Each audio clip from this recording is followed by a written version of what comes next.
So in our previous video, we seen about the field energy and mechanical energy, etc. And in this video, we will see about the multiple excitation of the magnetic system.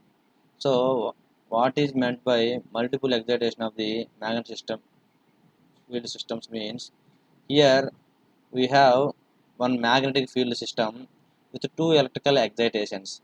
One is the stator excitation and the another one is the rotor excitation. However, these can be represented with two types of variables. So what are those two types of variables means? The first variables is lambda 1, lambda 2 and theta.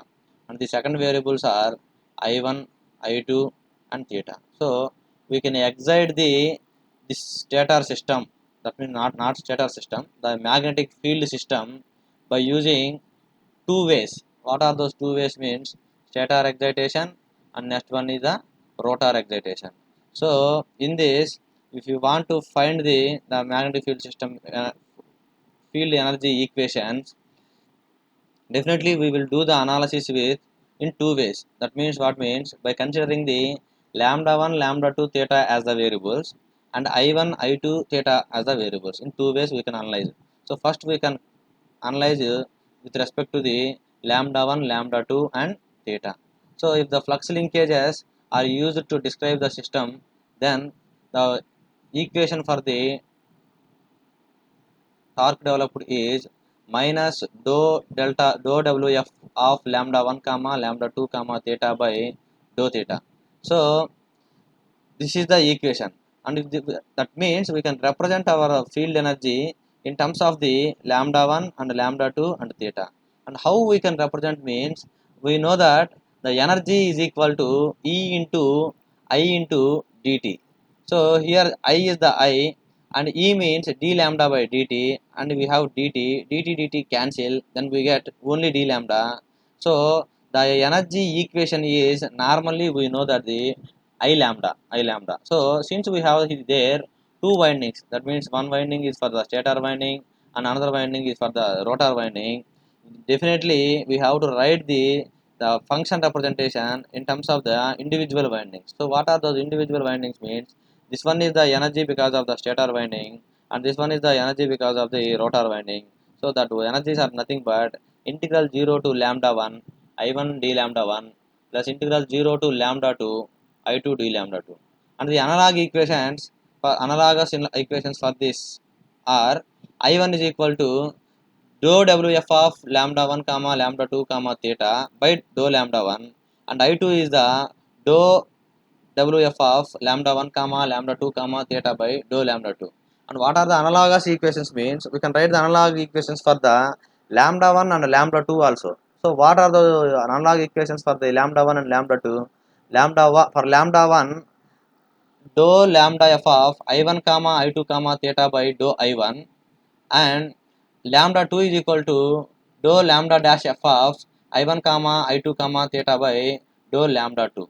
And by assuming the linearity, the lambda 1 can be represented with normally L equal to lambda by I. So the lambda is equal to Li. So since we have the two coils, definitely we have to represent the self inductance as well as the mutual inductance. So our lambda 1 flux linkage can be represented with the linkage because of the self inductance and flux linkage because of the mutual inductance. That means if you have the 1 1 or 2 2, those are the self inductances, and if you have the 1 2 or 2 1, those are the mutual inductance.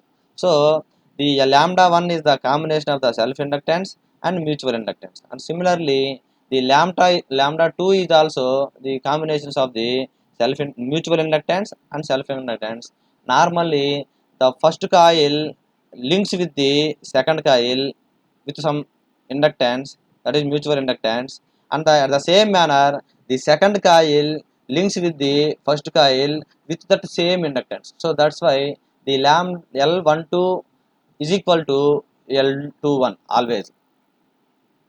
So we have to solve these equations. So in order to solve these equations, what we do, solving for the currents in terms of the flux linkages, and substituting the previous equations, we get what means I1 is equal to beta 11 lambda 1 plus beta 12 lambda 2. I2 equal to beta 21 lambda 1 plus beta 22 lambda 2. That means we know that L is equal to lambda by I. L is equal to lambda by I. Then what is lambda? Li. Then what is I? Lambda by L. So here lambda 11 by L 111. So what is that? Beta 11. This beta 11 indicates the susceptance of the material. Susceptance is nothing but reciprocal of the inductance is nothing but susceptance. And however, this beta 11 are the inductance of the two parallel coils, that is represented by we already known these formulas. When the two inductances are connected in parallel, the equivalent inductances is equal to L11 L22 minus L1 square by L22, and L11 L22 minus L12 square by L11, and L11 L22 minus L12 square by L12. But here we consider the susceptances. We can reciprocate the reciprocal of those formulas. So beta 11 is equal to L22 by L11 L22 minus L12 square.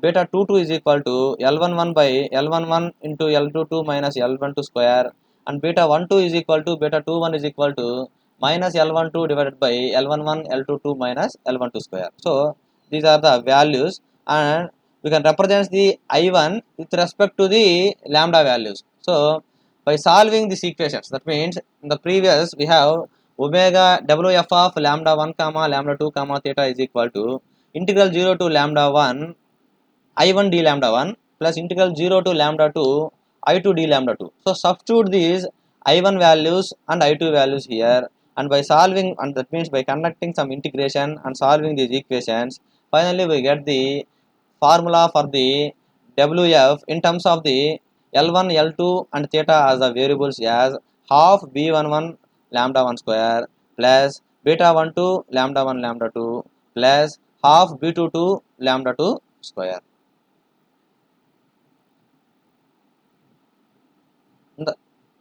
In the similar fashion, I already told, if you consider the I1, I2 theta as the variables, then that energy is called as the co-energy, and that energy can be represented with the TF is equal to dou W dash F of by d theta of I1 comma I2 comma theta. So where the co-energy is given by the again same co-energy is equal to integral 0 to I1 lambda 1 di1 plus integral 0 to I2 lambda 2 di2. So if you substitute these equations, what we get half, here we have lambda 1 means what, by integrating this one we can get here I1, and by integrating this one we can get I2 here. So finally what we get lambda 1 I1 lambda 2 I2 square. So like that, half lambda 1 means L into I. So that means half L11 I1 square plus L12 I1 I2 plus half L22 I2 square. So by doing the same procedure as doing in the previous discussion, so we can get the finally co-energy equation in terms of the I1 and I2 and I theta are in this manner. So next topic. The next topic is dynamic equations of the electromechanical systems. So what is the dynamic equations of the electromechanical system means? For illustrating the dynamical equations, what we do means we can consider the electromagnetic relay whose armature, this one is the armature, and whose armature is loaded with a spring and damper and mass and some force of the generator F. Force of the generator F. So here we consider the L as the inductance, L as the constant. No, not constant, it is a variable one. So if you consider the L as the variable one, what we do in the previous diagram, V is equal to IR plus E. In this diagram, V is equal to I into that resistance R plus EMF induced at this area. So what is the EMF induced at this area? Small e I consider. So V is equal to IR plus E, that E can be given as the d lambda by dt. So IR plus d lambda by dt, but lambda is equal to what? L into I, and that L is considered as the variable L, that means L of x into I. So we can write this equation as IR plus L of x into di by dt plus I into dl of x by dx into dx by dt. So this is we called as self-inductance voltage, and this is we called as speed voltage. So here also we consider in two ways. What are those two ways? Wf dash of x in terms of I comma x and in terms of lambda comma x. So if you consider the I comma x, so half L of x into I square, half L of x into I square. So the force Ff can be given as the derivative of this equation. So dou Wf dash by dou x, that means if derivating this one, what we get? Half into L of x derivation is dou dl of x by dx, and I square is constant. So the governing equation Ff is equal to m into d square x by dt square. From the diagram, Ff is equal to m into d square x by dt square plus b into dx by dt plus k into x plus f.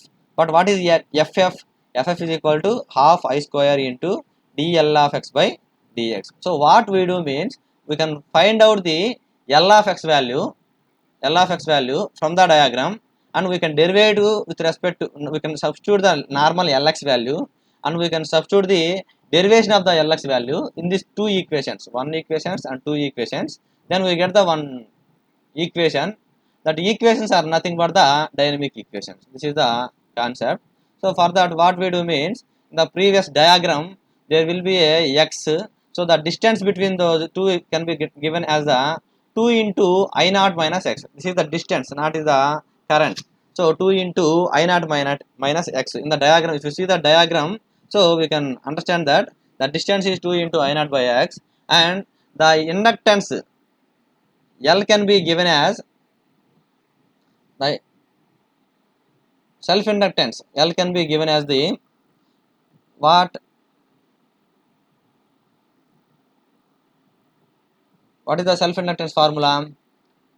MMF by reluctance. So what is the MMF? N into I. Reluctance means L by mu naught A. L by mu naught A. So here the L is 2 into I naught minus x, 1 divided by L by mu naught A, that is equal to mu naught A by L. That L is nothing but 2 into I naught minus x. So L of x is equal to what? N square into P. N square into P. So N square is this one and P is this one. So mu naught A into N square by 2 into I naught minus x. However, the same equation we will get in the another manner also. That means L equal to N into phi and phi equal to MMF by reluctance, and if you substitute that one, N square mu naught A by L, that L is nothing but 2 into I naught minus x. So here if you derivate this one dl of x by dx, then we get what? We can derivate this equation with respect to x, then what we get? Mu naught into an square, and here the minus x, so the derivation of the minus x is 1 by 2 and x square. So that's why we get not 1 by 2, minus 1 by x square, minus 1 by x square. So we get this equation after derivating this L of x. So substituting the L of x value and the dl of x value in the equation 1 and the dl of x value in the equation 2, we get these two equations. Simply we substitute the L of x value and here, and dl of x value here, and dl of x value here, we get two equations. These two equations are called as nonlinear equations and dynamical equations. And next topic in our first unit is, and the last topic in our first unit is, energy conversion via electrical field. So the following parallel plate condenser with a fixed and movable plate can be used for the energy conversion via electrical field analysis. So here we have two plates, one is the movable plate and another one is the fixed plates. So the electrical input is ideal condenser gets stored in the electrical field. So we can return as the electrical energy input is equal to, we know that V into QE, the energy stored between the two parallel plates can be given as Q into V. So that Q into V we can write as V into dq. V into dq. So that energy is the field energy. So that's why dw electrical energy is equal to V into dq is equal to dwf. So the total energy stored is equal to wf is equal to integral 0 to q V into dq. So in a condenser, V and Q are linearly related. Yes or no? Why? Because we know that C equal to Q by V. C equal to Q by V. Here dq, that means VQ. We can write here WF equal to VQ, that means QV. And in terms of V is equal to what? Q by C. If you substitute that one, we can get the field energy as half into Q square by C, and that C of x will be based upon the distance between the two plates. Distance between the two plates, that is fixed plate and movable plate. Because of that reason, we can write that equations as 1 by 2 Q square by C of x. C of x. That means the capacitance value will be varied based upon the plate's movement. Based upon the plate's movement. And what about the energy conversion? So what about the energy conversion? So this energy conversion is mainly described with the help of the law of conservation of energy. So according to law of conservation of electrical energy, the energy neither be created nor be destroyed. It can be transformed from one form to another form. So the mechanical energy, normally the electrical energy input is equal to some energy will be converted into mechanical energy and some energy will be stored in the field. So that's why the total electrical energy is equal to mechanical energy plus increase in the field energy. So from that, the mechanical energy can be given as the electrical energy input minus increase in the field energy. So what is the electrical energy output? FF into dx, normally force into displacement. Force into displacement. Here FF is the force and dx is the displacement. And similarly, the V into dq, and that means QV. I already told the energy, electrical energy, since we have the two parallel plates, the input energy can be represented in the form of a QV. So that because of that reason, I write V into dq and minus the increase in the field energy means d into wf. So here I consider the q value as a function of v comma x. Q value as a function of v comma x and wf value also as a function of v comma s. So then what we have to do here in the equation, we have dq and dwf. So since we have the dq, so we can go for the partial derivative. Then dq is equal to dq by dv into dv plus dq by dx into dx. And similarly, the field energy can be represented as wf of v comma x, and if you go for the derivative, then dwf by dv into dv plus dwf by dx into dx. So substitute these two values, substitute the equation 2 and equation 3 in 1. That means ff into dx equal to v into dq minus dwf. Then what we do, we substitute the v into dq by dv into dv plus dou q by dou x into dx, and we can multiply that v with the entire term and separating the dx term and dv term. So this is the equation we get. So this is the equation we get. And since here v and x are the independent variables, since v and x are the independent variables, and when by comparing this equation, the right side of the equation and the left side of the equation, here that there is a dx term and here also there is a dx term, but here there is a dv term, but here there is not dv term. So we can make this dv term is equal to 0, is equal to 0. Then what we get, this is the equation we get. And similarly, by equating the dx term, f into dx equal to dou dx by v q of v q of x minus w. In the previous slide we will see these two. This can be obtained by comparing the equation.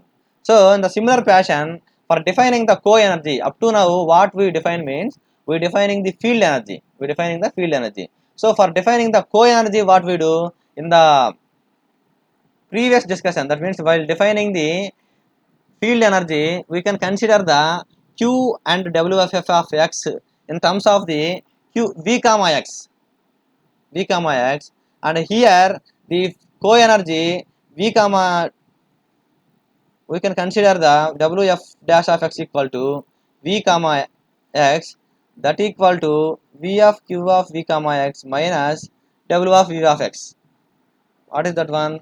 Co-energy. That means we write the same equation, in terms of the co-energy. So the electrical field force FF can be written as FF equal to derivative of this one, derivative of this equation. So instead of Q comma x are taken as the independent variables. That means instead of the V comma x, for defining the co-energies, definitely we can consider the Q comma x are the variables. So WF is equal to WF of Q comma x, then dWF of F is equal to dou WF by dou Q into dQ plus dou WF of dou x into dx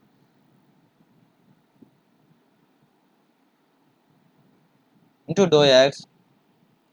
So here also, by comparing the equation, by substituting all values in the same equation 1, what we get? These values. What are these value means? By substituting the dq value and dx value as same in the previous discussion. So we get this equation, and if you compare this equation, dx term is there, and here also dx term is there, and there is no dq term, and by equating the dq term we can one condition, and by equating the dx terms we can get the another equation. But another equation is nothing but ff is equal to minus dou wf of q comma x by dx. So this is about the energy conversion via electrical field. So with this we complete our first unit. So we will see our second unit in our next video. Thank you.